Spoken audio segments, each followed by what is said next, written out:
মই আজি এয়া গুড়া খুন্দিম। গুড়া খুন্দিবৰ কাৰণে চাউলবিলাক তিয়াই লৈ 2 ঘণ্টামান তিয়াই লৈছোঁ। তাৰপিছত এয়া ৰ'দত মেলি দিব লাগিব।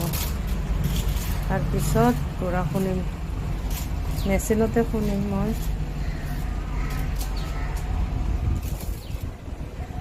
গুড়াটো খুন্দি ৰাখিম ৰোজাৰ কাৰণে। কি কৰি আছা আম্মা? এইবোৰ কি হয়? এইবোৰ চাউলৰ গুড়ি। এইবিলাকৰ পিঠা বনাম। ৰোজাৰ ইফতাৰীৰ কাৰণে ৰেডি কৰি আছোঁ। এইটো মানে মই ভাজি কেনে থৈ দিম। ৰ'দত দিলেও হ'ব, শুকাই পাউডাৰ বনাই ৰাখি দিম আৰু পিঠা বনাব পাৰি। বহুত কিবা কিবি বনাব পাৰি।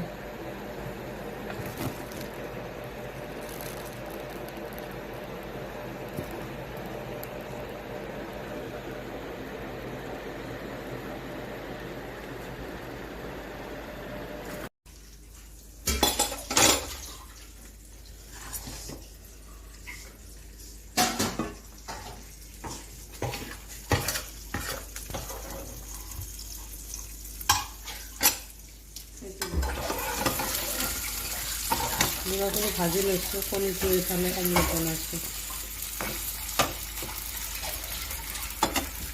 গুড়াটো খুন্দি কেনে ভাজি ল'লোঁ এতিয়া।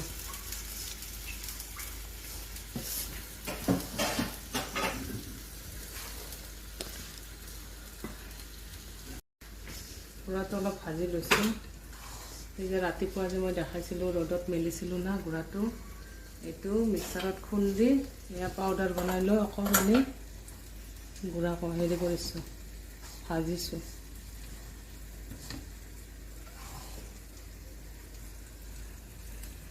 বহুত দিনলৈকে খাব পাৰি। গুড়াখিনি ভাজি ল'লোঁ, লৈ কেনে মই ৰাতিপুৱা কি কৰিছোঁ, এইটো অকণমানি ৰ'দত দিছোঁ। মানে ৰ'দ নহয় আৰু অকণমান খিৰিখিৰি ৰ'দ পৰে, দি থৈ দিছোঁ। বহুত দিনলৈ ভালে থাকিব, এইখিনি বেয়া নহয় আৰু লাহে লাহে খাই থাকিব পাৰি।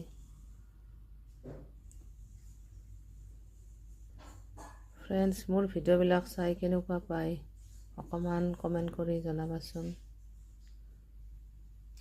Thank you guys. Bye bye.